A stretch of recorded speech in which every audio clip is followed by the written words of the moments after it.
ನಮಸ್ಕಾರ ಆತ್ಮೀಯರೇ, media house ಕನ್ನಡಗೆ ಸ್ವಾಗತ. ರಾಜ್ಯ ಸಚಿವ ಸಂಪುಟ ವಿಸ್ತರಣೆಗೆ ಸಮಯ ಕೂಡಿ ಬಂದಂತಿದೆ. ಲೋಕಸಭೆಯ ಪ್ರತಿಪಕ್ಷ ನಾಯಕ ರಾಹುಲ್ ಗಾಂಧಿ ವಿದೇಶ ಪ್ರವಾಸ ಮುಗಿಸಿ ಭಾರತಕ್ಕೆ ಮರಳ್ತಾ ಇದ್ದಂತೆ ಮುಖ್ಯಮಂತ್ರಿ ಡಿಕೆಶಿ, ಮಾಜಿ ಮುಖ್ಯಮಂತ್ರಿ ಸಿದ್ದರಾಮಯ್ಯ ಹಾಗೂ ಕೆಪಿಸಿಸಿ ಅಧ್ಯಕ್ಷ ಬಿಕೆ ಹರಿಪ್ರಸಾದ್ಗೆ ಬುಲಾವ್ ಬಂದಿದೆ. ಡಿಕೆಶಿ ಸಂಪುಟದಲ್ಲಿ ಸದ್ಯಕ್ಕೆ 20 ಸಚಿವ ಸ್ಥಾನಗಳು ಖಾಲಿ ಇದೆ. ಈ ಎಲ್ಲ ಸ್ಥಾನ ಭರ್ತಿ ಮಾಡೋದಕ್ಕೆ ಡಿಕೆಶಿ ತುದಿಗಾಲಲ್ಲಿ ನಿಂತಿದ್ದಾರೆ. ಆದರೆ ಕಾಂಗ್ರೆಸ್ನಲ್ಲೇ 3 ಪಟ್ಟಿ ಸಿದ್ಧಗೊಂಡಿದೆ. 1 ಸಿಎಂ ಡಿಕೆಶಿ, 2 ಸಿದ್ದರಾಮಯ್ಯ ಹಾಗೂ 3ನೇಯದ್ದು ಕೆಪಿಸಿಸಿ ಅಧ್ಯಕ್ಷ ಬಿಕೆ ಹರಿಪ್ರಸಾದ್ ಅವರದ್ದು. ಆದರೆ ಇಲ್ಲೊಂದು ವಿಷಯವನ್ನ ಗಮನಿಸಲೇಬೇಕು. ಸಿದ್ದರಾಮಯ್ಯ ಹಾಗೂ ಹರಿಪ್ರಸಾದ್ ಪಟ್ಟಿಯಲ್ಲಿ ಅಂತ ವ್ಯತ್ಯಾಸವೇನೂ ಇರಲ್ಲ. ಯಾಕಂದ್ರೆ ಇಬ್ಬರೂ ಕೂಡ ಅತ್ಯಾಪ್ತರು. ಈಗ ಬಿಕೆ ಹರಿಪ್ರಸಾದ್ ಅವರಿಗೆ ಮತ್ತೊಂದು ಪಟ್ಟ ಕಟ್ಟೋದಕ್ಕೆ ಸಿದ್ದರಾಮಯ್ಯ ಓಡಾಡ್ತಿದ್ದಾರೆ ಅನ್ನೋ ಮಾತು ಕೇಳಿ ಬರ್ತಾ ಇದೆ. ಕಾಂಗ್ರೆಸ್ನಲ್ಲಿ ಇಂಥ ಬೆಳವಣಿಗೆ ಆಗ್ತಾ ಇರೋ ಹೊತ್ತಲ್ಲೇ ಹೈಕಮಾಂಡ್ನಿಂದ ಬುಲಾವ್ ಬಂದಿದೆ. ಹೀಗಾಗಿ ಇವತ್ತು ಅಥವಾ ನಾಳೆ 3 ನಾಯಕರು ದಿಲ್ಲಿಗೆ ಹೋಗಲಿದ್ದಾರೆ. ಆದರೆ ದಿಲ್ಲಿಗೆ ಹೋದ ಮೇಲೆ ಸಿದ್ದರಾಮಯ್ಯ ಹಾಕೋ ಪಟ್ಟುಗಳು ನಿಜಕ್ಕೂ ಈ ಬಾರಿ ಅಚ್ಚರಿ ಮೂಡಿಸಲಿದೆ. ಸಿದ್ದರಾಮಯ್ಯ ಸಿಎಂ ಸ್ಥಾನದಿಂದ ಕೆಳಗಿಳಿದಾಗ ಯಾವುದೇ ಬೇಡಿಕೆ ಇಟ್ಟಿರಲಿಲ್ಲ. ತಮ್ಮ ಸ್ಥಾನದಿಂದ ಕೆಳಗಿಳಿದು ಸೈಲೆಂಟ್ ಆಗಿದ್ರು. ಹೀಗಾಗಿ ಇದೇನಪ್ಪ, ಹೀಗೆ ಸಿದ್ದರಾಮಯ್ಯ ಸೈಲೆಂಟ್ ಆದ್ರಲ್ಲ ಅಂತ ತುಂಬಾ ಜನ ಮಾತನಾಡ್ಕೊಂಡಿದ್ರು. ಆದರೆ ಈ ಬಾರಿ ಸಿದ್ದು ತಂತ್ರವೇ ಬೇರೆ ರೀತಿ ಇದೆ ಅಂತ ಮಾತುಗಳು ಕೇಳಿ ಬರ್ತಾ ಇದೆ. ಇದೆಲ್ಲದ್ರ ಬಗ್ಗೆ ಇವತ್ತಿನ ವಿಡಿಯೋದಲ್ಲಿ ಹೇಳ್ತಾ ಹೋಗ್ತೀವಿ.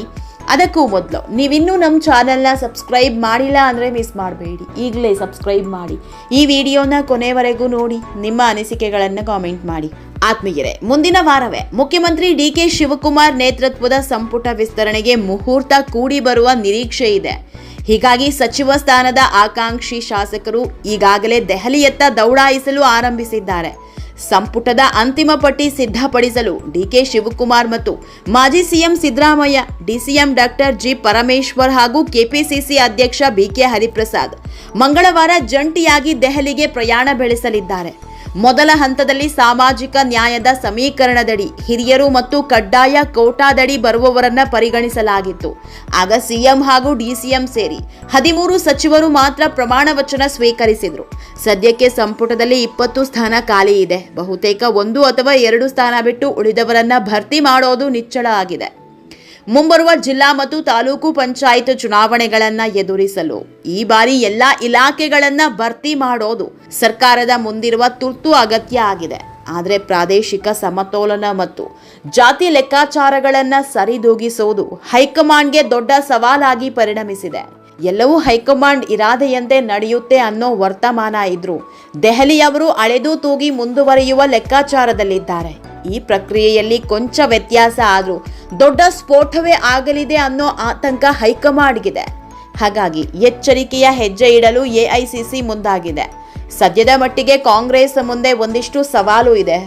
ಅದರಲ್ಲಿ ಮೊದಲನೆಯದ್ದು ಜಿಲ್ಲಾವಾರು ಪ್ರಾತಿನಿಧ್ಯ. ಎಲ್ಲ ಜಿಲ್ಲೆಗಳಿಗೂ ಸಂಪುಟದಲ್ಲಿ ಸಮಾನ ಅವಕಾಶ ಕಲ್ಪಿಸೋದು ಪ್ರಾಯೋಗಿಕವಾಗಿ ತೀರಾ ಕಷ್ಟ ಸಾಧ್ಯ.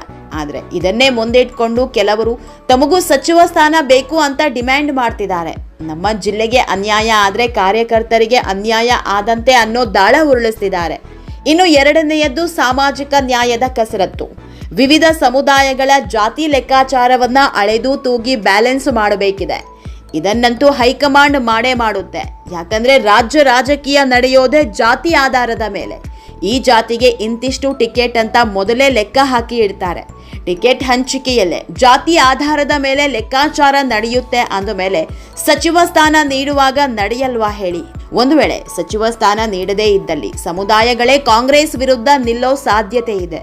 ಇನ್ನು 3ನೇಯದ್ದು ಯುವ ಪಡೆಯ ಅಪೇಕ್ಷೆ ಈಡೇರಿಸೋದು.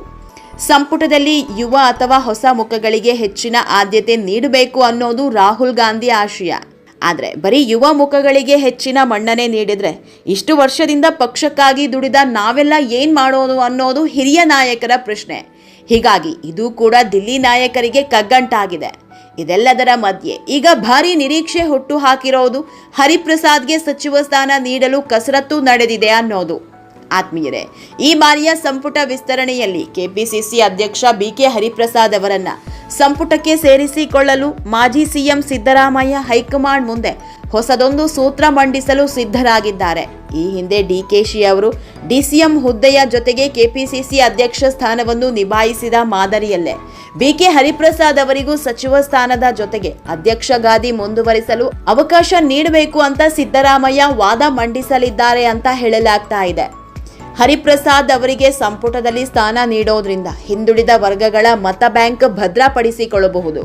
ಜೊತೆಗೆ ಚುನಾವಣೆಗಳಲ್ಲಿ ಪಕ್ಷಕ್ಕೆ ಆಗಬಹುದಾದ ಮತ ನಷ್ಟವನ್ನ ತಡೆಯಬಹುದು ಎಂಬ ಲೆಕ್ಕಾಚಾರವನ್ನ ಸಿದ್ದು ಹಾಕಿದ್ದಾರೆ. ಅಷ್ಟೇ ಅಲ್ಲ, ಹರಿಪ್ರಸಾದ್ ಅವರಿಗಾಗಿ ಮತ್ತೊಂದು ಡಿಸಿಎಂ ಹುದ್ದೆಯನ್ನ ಸೃಷ್ಟಿಸುವಂತೆ ಒತ್ತಡ ಹೇರುವ ಸಾಧ್ಯತೆಯೂ ದಟ್ಟವಾಗಿದೆ. ಆದ್ರೆ ಈ ಸೂತ್ರಕ್ಕೆ ರಾಹುಲ್ ಗಾಂಧಿ ಹಸಿರು ನಿಶಾನೆ ತೋರ್ತಾರಾ ಅನ್ನೋದನ್ನ ಕಾದ್ ನೋಡ್ಬೇಕಿದೆ. ಆತ್ಮೀಯರೇ, ಈಗ ಆಗಲಿರೋ ಸಂಪುಟ ವಿಸ್ತರಣೆಯೇ ಈ ಸರ್ಕಾರದ ಬಹುತೇಕ ಕೊನೆಯ ಹಾಗೂ ಪೂರ್ಣ ಪ್ರಮಾಣದ ವಿಸ್ತರಣೆಯಾಗಲಿದೆ. ಒಮ್ಮೆ ಕ್ಯಾಬಿನೆಟ್ ಭರ್ತಿಯಾದ್ರೆ ಮುಂದಿನ ದಿನಗಳಲ್ಲಿ ಯಾರನ್ನೂ ಇಳಿಸುವ ಅಥವಾ ಹೊಸದಾಗಿ ಹತ್ತಿಸಿಕೊಳ್ಳುವ ಸಾಹಸಕ್ಕೆ ಹೈಕಮಾಂಡ್ ಕೈ ಹಾಕೋದಿಲ್ಲ. ಹೀಗಾಗಿ ಆಕಾಂಕ್ಷಿ ಶಾಸಕರಲ್ಲಿ ಈ ಸಲ ಗೆಲ್ಲಬೇಕು ಎನ್ನುವ ಕ್ಲೈಮ್ಯಾಕ್ಸ್ ಹೋರಾಟ ಶುರುವಾಗಿದೆ.